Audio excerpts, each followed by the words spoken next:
Hi, this is Roger Moore, and you're listening to James Bond Radio. Hello, everyone, and welcome to James Bond Radio. This is episode 222, where we're looking at No Time to Die, and in particular, Safin's Island.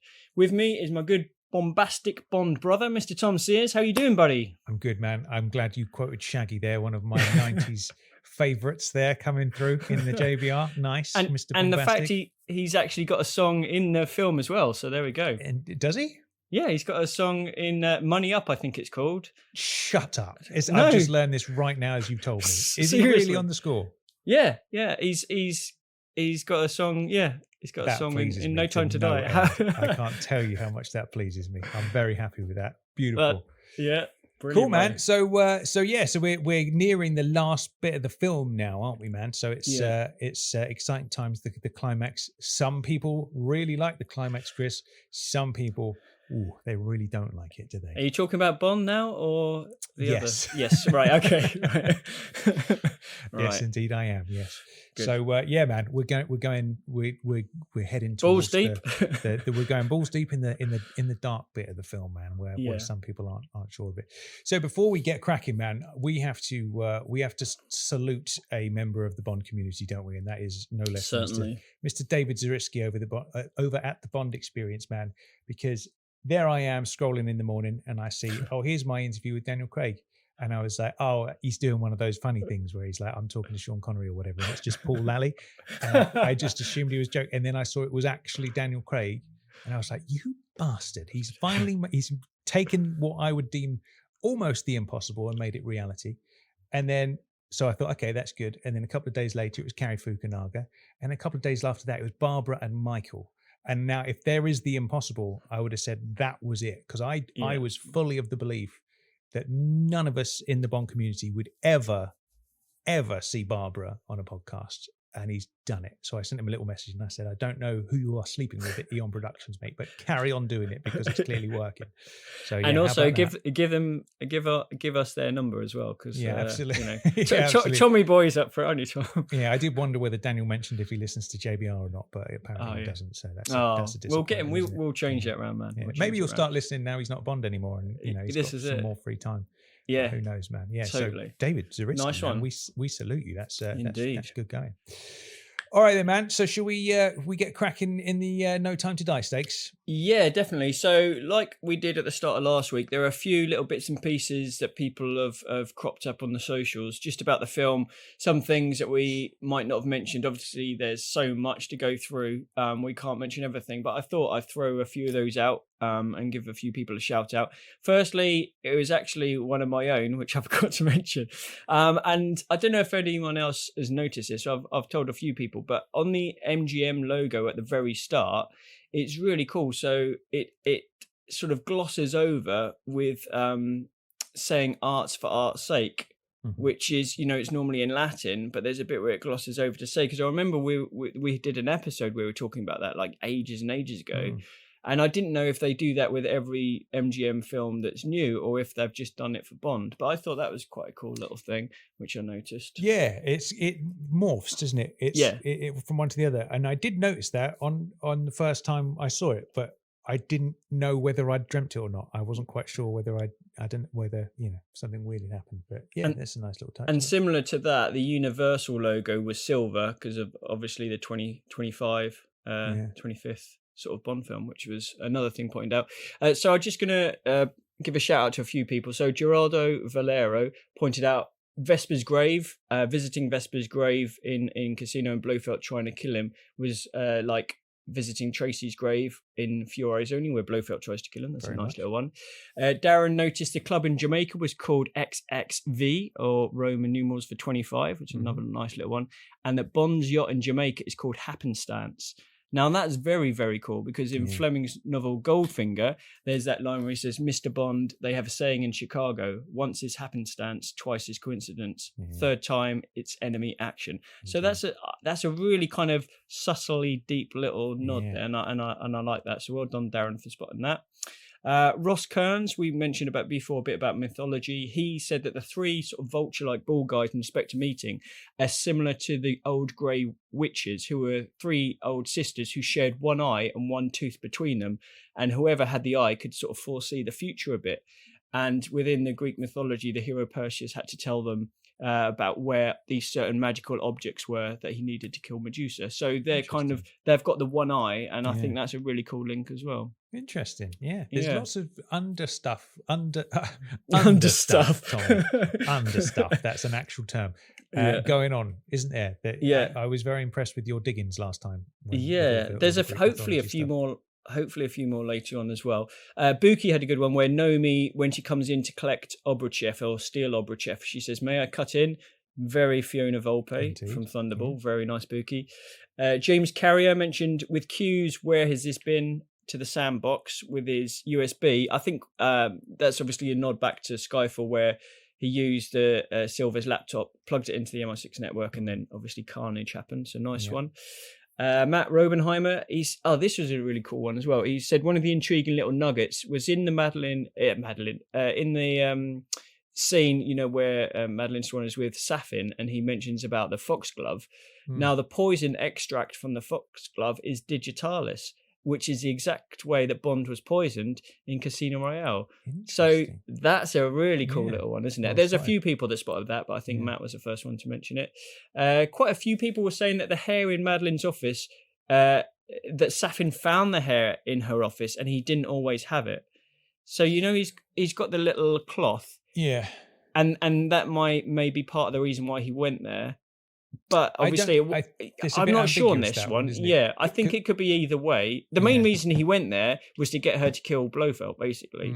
So I think, obviously, getting some part of her DNA is useful for him later on. But whether he just hoped there was a hair there or not, I don't know. I think it could work either way, really. Yeah, for me, if he'd kept a hair from all those years ago, far creepier, infinitely more creepy. So that's the one I'm going with. I am as well. I'm the same with you, Tommy, without a doubt.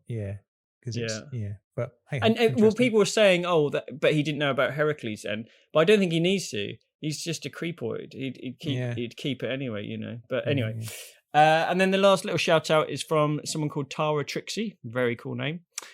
Who thought the thallium poisoning of Mr. White Inspector was actually Safin's doing. Because if we remember, Hinks was tasked with killing Mr. White, but he rocked up and Mr. White was already dead from the thallium. So maybe that was Safin's doing. That's a good point, actually. Yeah, because I really like that. When you think about it, they're at the Spectre meeting talking about who's going to go and take care of Mr. White. And then obviously Hinks comes up and does his thumbnails. And then he's already gone previously, and it's not really... Yeah, that's weird, isn't it? Because I just assumed that was Spectre, but then of course it wouldn't have been. It wouldn't have made sense. Yeah. But then, so Safin's parents were Spectre's poisoners, I believe, weren't they? That was the dealio with that. Yeah. And but I think they would have died like ages ago, though. I think that's true. Yeah, in the timeline, so it would have been Safin. And so I thought that was a really cool little one. So nice one. I like that. Yeah. Nice. Okay, so we get started. Yeah, let's do it. Okay. So basically, this one is all about Safin's Island. So the first bit we see is Safin returning to the island with Madeline and Mathilde, and it's basically a Second World War base. It's on an island somewhere between Russia and Japan. It's not Russia, old boy. I'm sure of that. It's not Japan either. Although I thought that as soon as I heard that, I thought that's where it's coming from.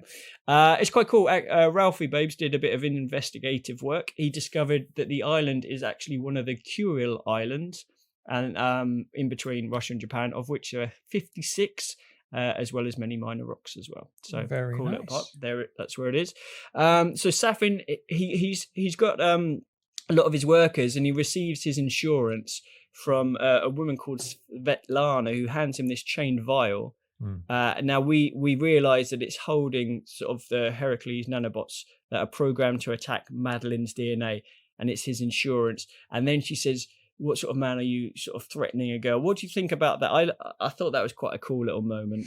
Yeah. Well, so that's it, isn't it? Because she is the only person that Blofeld will see, right? And Yep. he knows that somehow. Don't know quite how he knows that, but he does. So that's it. And it's I suppose I'm a little unclear on why that is. Why is Madeline the only person Blofeld will see? Is that purely because he knows there's a connection to Bond there, and is that it, or I mean, I assume that probably was the case. Obviously, she's a psychologist or psychotherapist, and that's part of the only few people that would be allowed to see him anyway. Yeah. And the Bond connection, yeah, why not? Because obviously he would have known her from knowing Mr. White as well. So yeah, interesting. Yeah. It's good. I think it's very creepy. You don't see Bond villains doing sort of showing up for an appointment, do you? No. So it's a bit different. But yeah, he's so creepy and spooky. I think there's something, it's like those villains where they don't have to do a lot, like Hugo Drax. He doesn't move much. He doesn't do a lot. He doesn't say a lot in some scenes, but there's like a silent power to them, isn't there, where you don't quite know what to make of them.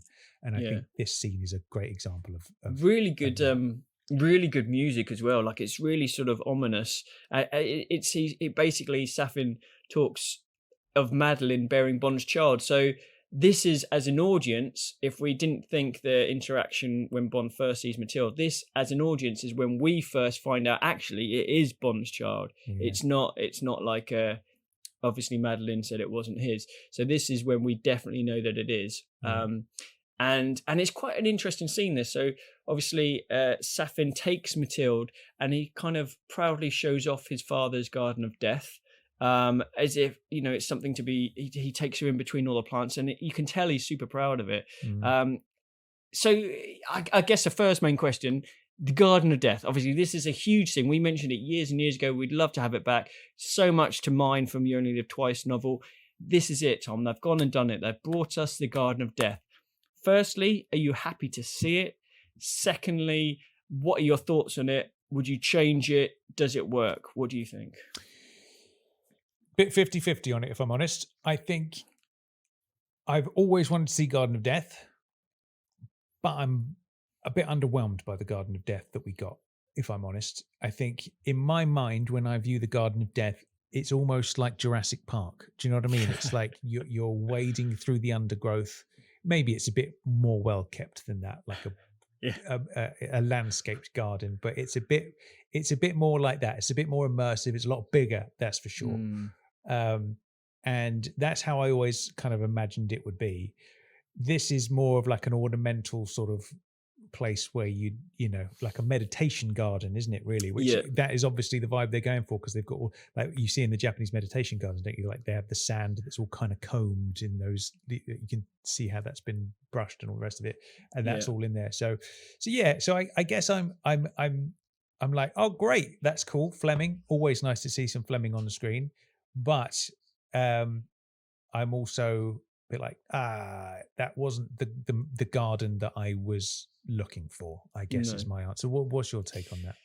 Similar, I think, in terms of, it's great they used it, and in terms of how they used it with the poisoners and Safin and the family, I'm totally down with that. Yeah.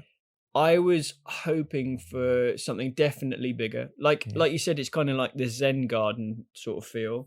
I think the part that did have the vegetation was great, but there was at least 2/3 of it that had just gravel or a little bit of soil and nothing. And I'm like, well, that's such a waste. It almost feels to me as if they didn't get around to finishing the set on time. And what I would have loved would have been, say there was like a walkway through, maybe there was a trellis with sort of hanging poisonous things, and maybe a little water pond with like poisonous frogs in it as well. I don't know, but basically in there as well, haven't you?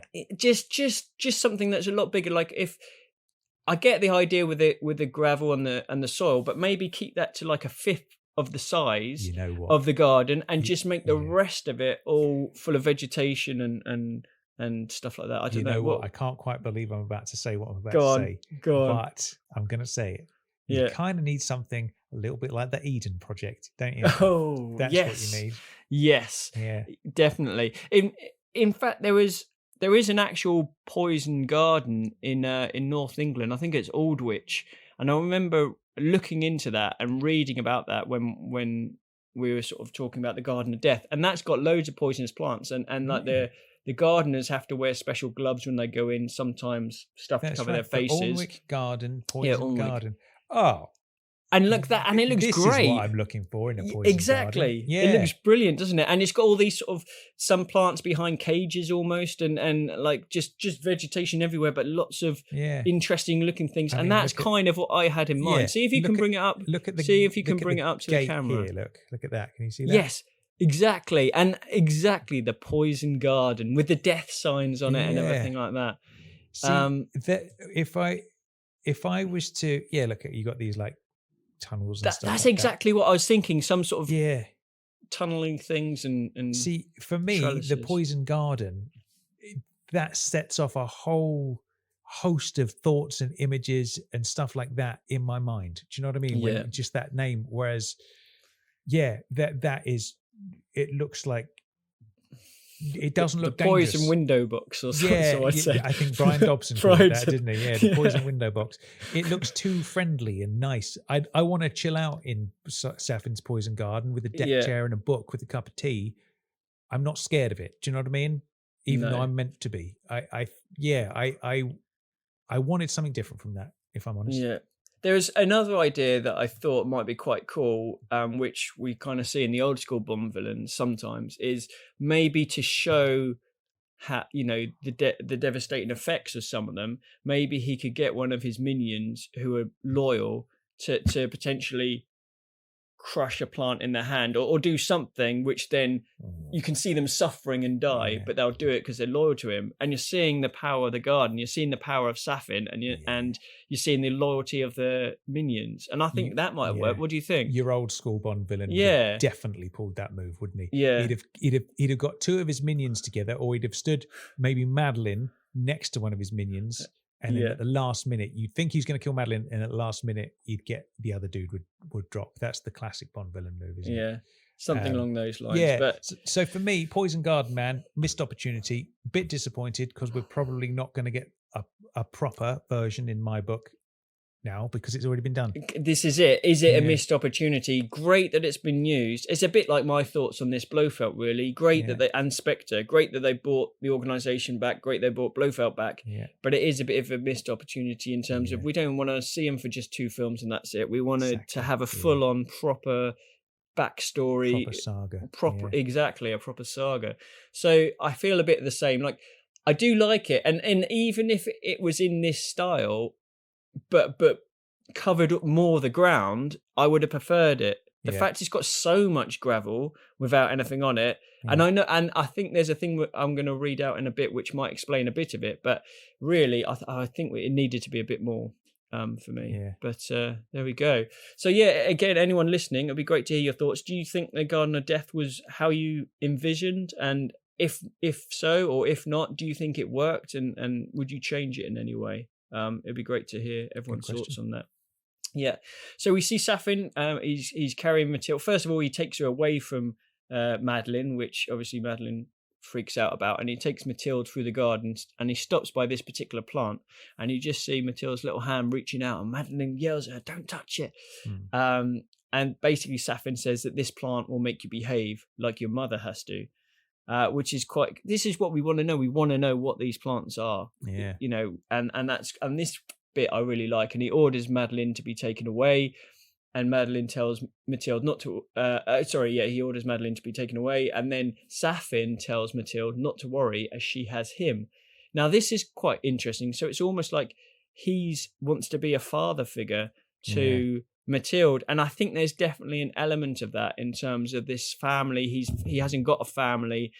Does he want his own family in a way, and does he see Mathilde as part of that? That's something we can discuss a bit more a bit later, and I think one or two other people referred to that. But what did you think of that then, of him sort of taking Mathilde and stuff? I don't know what to make about all of that, really.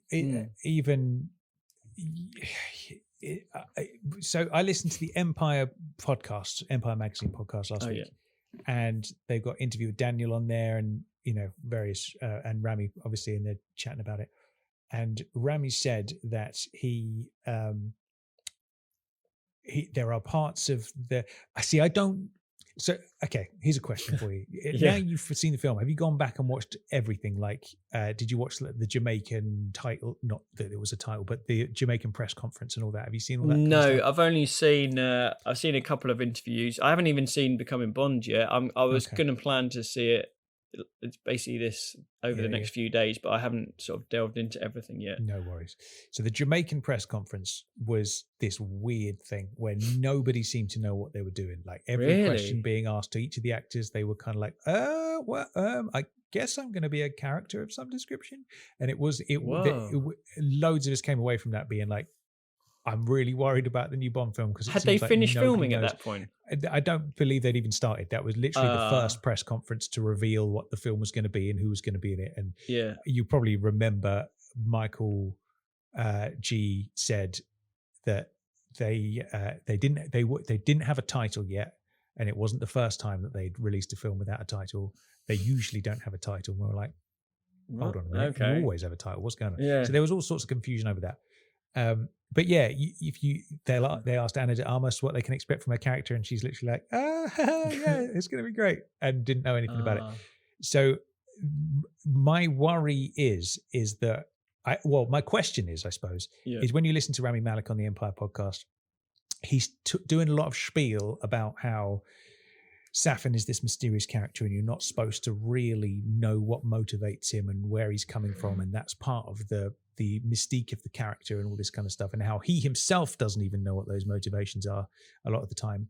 And I'm like, is that real, or is this just like movie interview, let's make the best of it and do all that chit chat stuff? It's a good way to cover up stuff. Exactly. If that's 100%. And then in the next breath, he's saying what a meticulous character Safin is. I'm like, well, which is it? Is he meticulous or is he somebody you have no idea what even motivates him? And I feel like there's a lot of threads here with Safin that were maybe either thought about and they changed their mind, or little bits and pieces that were edited out at some point, or something like that, because there's a lot of things where I'm like, I don't understand why this is happening. So that whole thing of because his whole family have been killed, is he in love with Madeline and he wants to bring up Matilda as his own? Why does he let Matilda go at the end? Like we can discuss that. There obviously that's to come, but like I don't know what's going on there, and there's a part of me that suspects even Rami Malek doesn't know what's going on. And maybe even they didn't know what was going on when they wrote it. It's interesting because I wonder, obviously they had a finished film pre-pandemic, but I wonder if they did go back to change anything. Obviously there's sort of Heracles virus, a bit similar to the corona thing. Maybe they had to adapt stuff, or maybe because they had a lot of time to work on this film, to work on the script and everything. It is an interesting one. Or is it a case of too many cooks, man? Too many little fingers getting in the pie? Well, this is it. It's gone through a few different iterations, a couple of different directors, and various things. So it's hopefully we'll find out one day and get and get to the bare bones. Get Helfenstein on the job. Yes, in investigative powers on the indeed. On the go. Yeah. So it'd be great to hear what everyone thinks of the Garden of Death. Now, this next scene, we've got a couple more scenes to discuss here. We go back to Bond and Nomi, and they're in the C-17 Globemaster, that massive plane, and they're inside the Stealthy Bird glider, the Stealthy Bird as Q calls it, which is quite cool. And we see it sort of drop out with a parachute. Very sort of hints of Die Another Day there. I think I know your eyebrows raising in disdain, but and then drop the parachute, and it's got quite a cool sort of wing system with these almost like scissor-like retractable and extendable wings. And so from what I can gather, it's basically a glider. So there's no engine in the air. They just use a massive wingspan, use gravity to glide towards Safin's Island. I think Q tells them to locate a sort of a concrete structure on the west side of the island or something like that. And then as they near the sea, the glider's wings kind of retract into itself. They sort of land on the sea, on the water, and then it becomes a submersible. And there's some sort of underwater propulsion system that's pushing them through the water at this point. And they end up sort of going underwater and then coming up in this sort of submarine pen. It's a bit The World Is Not Enough style. It's sort of obviously a World War II submarine pen. So this whole sequence with the glider, do you think it's too CGI? Do you don't like you it. like? I'm don't like? honest. Right, tell me why. Let's go straight with out. me. Is it the like CGI? it. Is or what? Yes, is it it is. Yeah. Here's my Okay. rule, right? Yeah. Tommy's rule of making a Bond film is this. Yeah. I'm all up for weird vehicles and stuff, right? Yeah. Give me an Acrostar jet. Give me a Lotus Esprit that turns into a submarine, Chris, because those things will live on forever. Don't give me a computer simulated thing that you can't build, right? Because that's just any old Marvel bollocks is going to do something like that. That's not what Bond is about, right? I'll take Captain America flying something like that any day of the week. I'm not happy when Bond does it, because that's the thing, right? If you can't actually build it and it be an actual thing, then don't use it. You know what I mean? Yeah. You could have so easily. They could have done anything. They could have used anything. Yeah. Yeah. And to me, I'm always like, oh, that's just such an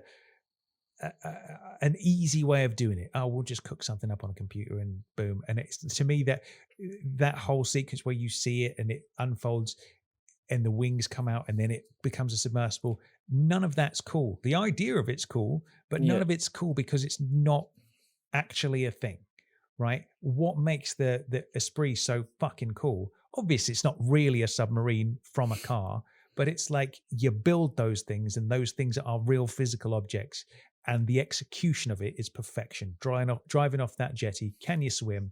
Boom, you see it transform under the water, and then boom, off it goes. And it's obviously we know there's some dudes in there with steering the fucking thing in a wetsuit, but the illusion is there, and it's pulled off to perfection. This cooked up on a computer, cheap, easy.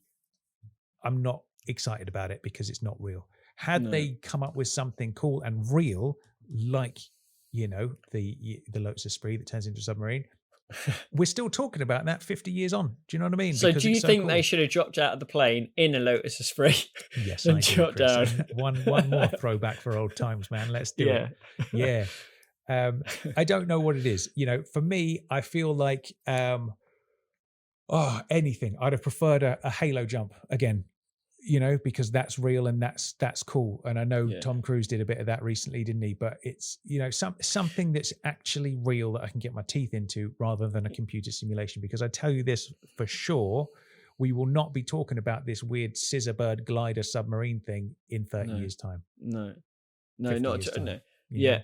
No, I agree with you. I think like the concept, like you said, of the glider with the wings is great. But as soon as it hits the water, it just looks so fake, doesn't it? It's a shame, really. And like they should be. I mean, like you said, even the halo jump. Maybe if they had sort of underwater propulsion jets on their legs, like on the outside of their legs, or even a pack a bit like Thunderball, and they could just go through the water. I mean, that water jetpack thing that you sent me the other week. Oh yeah, remember that thing, that like Iron Man thing where he's got water jet. So anything like that would have been better than a computer simulation, Yeah. So it's a bit of a shame. What does everyone think? Is it too CGI? Do you mind it or not? Okay, so just a couple more things to go through here. So they arrive in this submarine pen. They get out of the submersible, and Q tells Bond to use his watch. So with the EMP sort of device, it can open sort of electronically locked doors and take out any cameras. So Bond uses that so they can get through into the system. Nomi sets the QDAR on the ground, which scans the structure.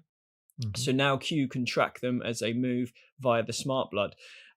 So there's another sort of cool link to Greek mythology here. So Bond, on Q's visuals of the smart blood, he's represented by a trident-like psi, which is the 23rd letter of the Greek alphabet and has a numerical value of 700, Tom, the reverse of 007. Wow, how about that? I know. Now, interestingly, Nomi, she's assigned the Greek letter phi, which numerical value is 500. So I wonder, in this case, obviously Bond's been reassigned 007 at this time, whether she would be 005. Dude, that's some Sherlock Holmes level detective work there. I'm going with that. I think 005 is a nice number for her. Yeah. Yeah, I think so. So I think that's possibly what they were going for. Something else that JT Watson noticed was that on the smart blood monitors, Bond is listed as Bond J, whereas Nomi is listed as Nomi M. So actually, it seems Nomi is her character's last name, in which case, what does M stand for? Moron, Matilda, Madeline, Medusa. Who could it be? Wow, how about that? Yeah, so that's an interesting thing. I didn't notice that on the first couple of viewings, but yeah, so Nomi must be her surname. So who knows? I wonder if it's mentioned or not. But that's quite cool. So again, a bit more mythology there. And yeah, so I think that's probably quite a cool time to stop for today's episode. Okay. We've got the next one tomorrow we're going to be looking at is the farm, Tommy. The farm. Very nice. Do you like a farm? Do you like being on a farm?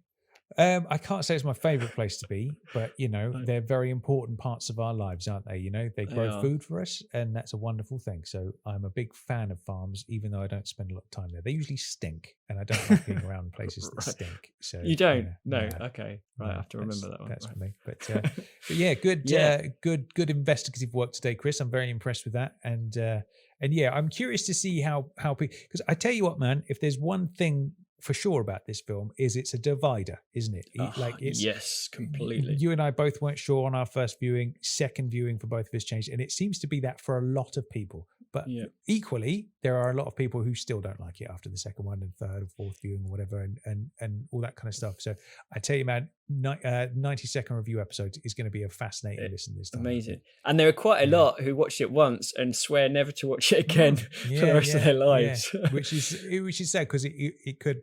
I know it sounds unbelievable. If you're one of those people, I know it sounds bananas, because I went into my second viewing thinking you lot were all mental for even suggesting it would make that much of a difference. It's crazy. For me, it really did, and I can't explain it to this day. No. The weirdest experience I've ever had. Me really. neither. Yeah. It was the same with loads of us. Like I know there are people that loved it from the start, but so many of us just weren't sure after that first viewing. Watched it second time, and suddenly it's like, it was brilliant, wasn't it? Very strange, but yeah, very cool too. All right then, let us know what you think of the Poison Garden and everything we talked about today.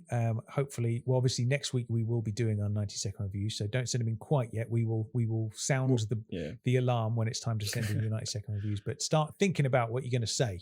Start rehearsing them. Getting everything ready. 90 seconds, man. That's not long for a film like this. If any film is going to be a difficult one to squeeze into 90 seconds, it'll be this one, for crying out loud. Yeah, big stuff. I tell you what they'll probably do is there'll be groups of, say, I don't know, 10 people who group together, and they'll each take a scene and do 90 seconds for a scene. Yeah. But then everyone's thoughts are different, so I guess that wouldn't work. True. Yeah, we'll have to see. All right, good stuff. We will be back tomorrow with, like you say, the farm. Tomorrow we're going to be chatting about that kind of stuff as we move towards the tearjerker climax, Chris. All right then. Until then, I've been Tom Sears.